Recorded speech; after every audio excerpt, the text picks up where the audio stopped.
Alright, thanks for watching, everybody. I got to going on this, and I don't know, halfway through it, thought to myself, why am I not recording this? Because it is actually a kind of a common problem, and a lot of people just have no clue where to start to fix it.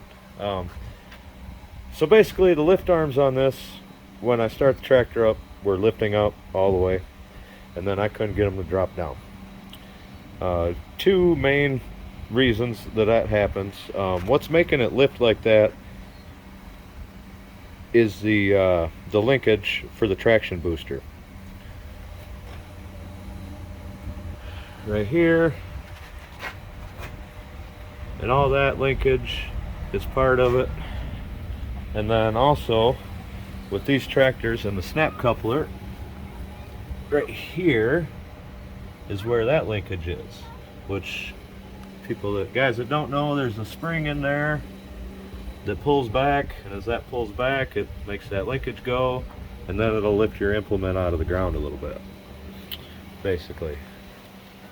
And same with this, when it gets down, it'll lift your implement up out of the ground a little bit. Henceforth, traction control, what's trying to stop you is lifting up, pulling down your tires, making you go, keep going, traction booster, blah blah blah. So, moving on. All that I've got taken apart right now, well, I put things back together, but this piece right here, which if you're going to come out and look at it, it's going to be right in there like that, right there. Allen heads that pull that out. When you pop this off, there is a spring inside of there, so don't lose your spring.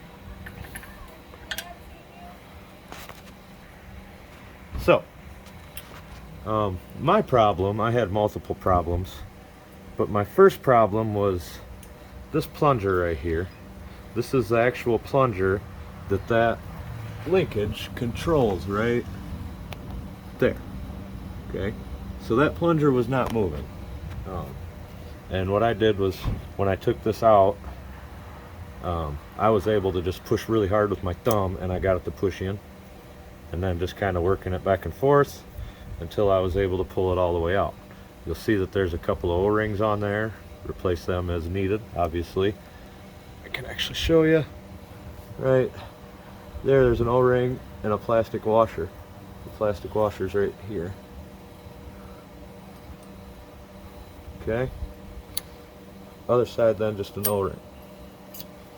So, once you get that moving freely, you can put that back together, because that's fixed. Now, another thing to check while you're here is this. Okay, this is the speed.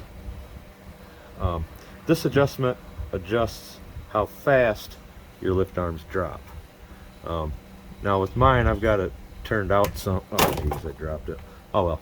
With mine, I've got it turned out some, but what that does, you can see up in here, there's a passage there. Up, you can see it like kind of start here, and then it'll block that hole off, and control how fast your lift arms drop. So once I took that out and stood on here, I was able to get them lift arms to go down. Not saying that that's my only issue though. I am going to take this valve right here, I'm going to take that off of there, I'm going to make sure that it's moving correctly as well, because it might not be moving correctly with the linkage. So I'm going to move forward here and I'll bring you back. One more thing I would like to mention before I move any farther. All the linkage needs to move freely, and I have this one right here. My hand's kind of in the way, but there's a bolt that goes through this linkage right here. That's the lever that actually pushes that plunger that I showed you in and out. This plunger right here. That is one of them that seems to like to not move usually. So definitely check that one. Make sure that you can move that by hand freely. Mine is not, so I'll have to take it apart here and clean it. Also, there's the linkage down here. You want to make sure that all moves, which I made sure it moved when I had it all apart, all of that moves freely. Up here is my issue. However, it is something, just make sure all of it, like I said, you want to make sure all of that linkage moves freely. Okay, so that's what that looks like inside of there. As you see, another spring. Now you can take this spring out. It's just a flathead screwdriver right there. You pull that out. That's what this looks like, by the way. You got these as spacers in there.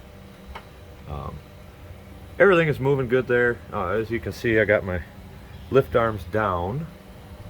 So my problem was just I want you to notice, okay, so this side over here, there's two levers that hook up into this, if you can see it. This side over here is traction booster, and this side over here is the position control. So they work together on the same lever right there, as you can see, and on the same spool here.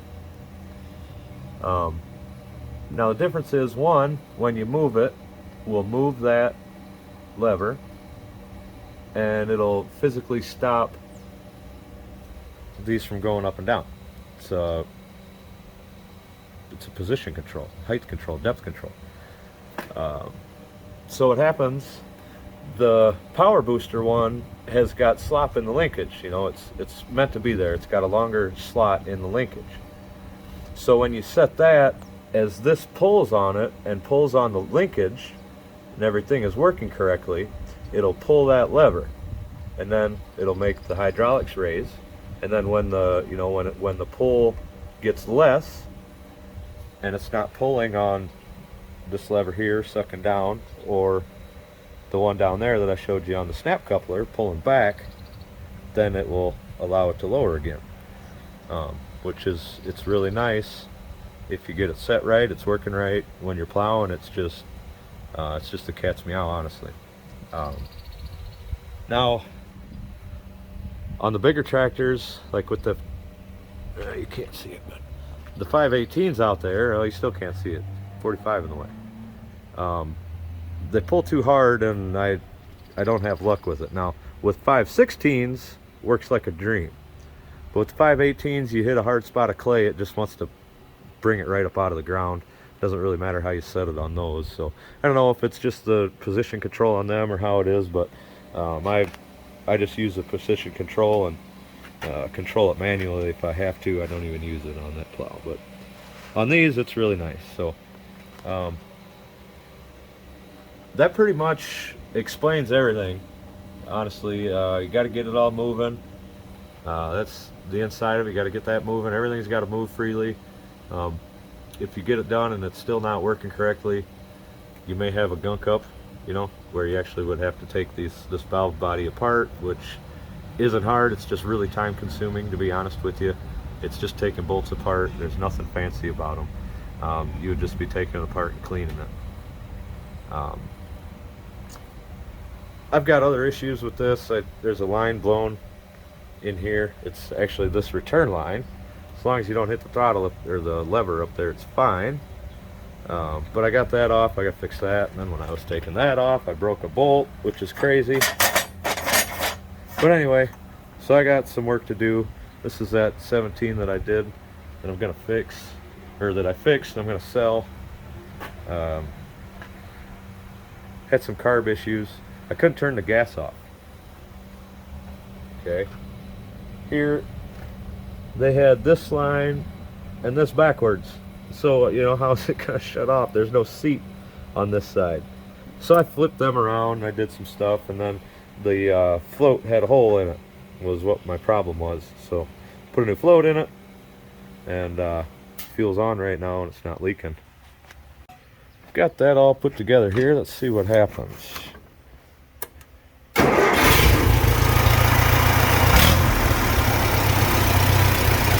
Man, this thing is running good.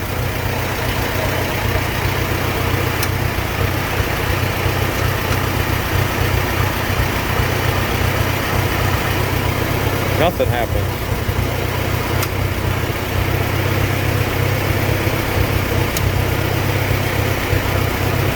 Interesting.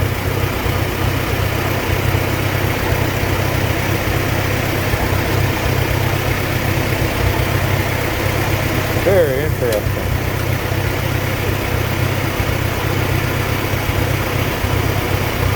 Huh.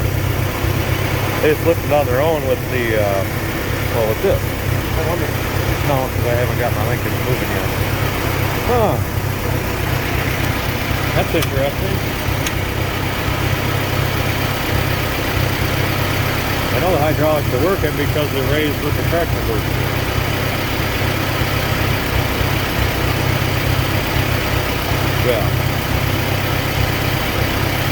Well, shit.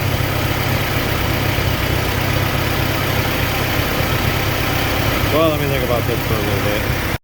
So I have to take back my previous statement about this. It not only controls how fast it lowers, but it controls how fast it raises. I think at one point I knew that. I forgot it. I'm going to correct myself now. So anyway, I had to turn that in a little bit. And now we're good. I could make it a little bit faster. We'll see. When the engine's revved up, I guess it'll go a little faster too. And then I can get up on there and stand on it, it'll drop it. So we will be able, when the plow's on there, we'll be good to go. And that's pretty much normal. So when you get up there and I'm 200 pounds jumping on the damn things and I can't get them to budge, we had a problem. So I just got to get my linkage moving. And that's that for this little project.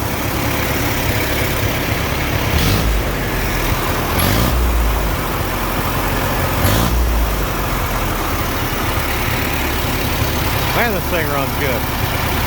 I mean, it just, like a sewing machine. Honestly, can't believe somebody gave up on this tractor so easily. That's how well it runs. I'm amazed somebody gave up so quick. Or I don't know. Maybe they worked their rear end off on it and couldn't figure it out. I don't know. This stuff comes easy to me, and I guess I take that for granted sometimes. But anyhow, I think this is going to wrap up this video. This is what I wanted to touch base on. I wasn't even going to make a video, but I've seen a lot of guys asking questions, and I never really see a good answer. Or the answer that they give is confusing because everybody gives different terms for everything, and then somebody going to read a book, it gets confusing. So if you notice, I didn't give any terms. I gave thingy-majobby this and this, and I pointed at it, right? And spring. So I hope this helps somebody out. Like I said, linkage moving freely is the biggest thing. That's always the place to start. And then this valve inside of here, that is important. Valve, plunger, whatever you want to call it. And then getting that screw set right is pretty important as well, as you just seen. So that's that. I hope you guys found this informative. Maybe we just piqued some curiosities for some other guys. Appreciate you for watching either way, and hope to catch you guys on the next one.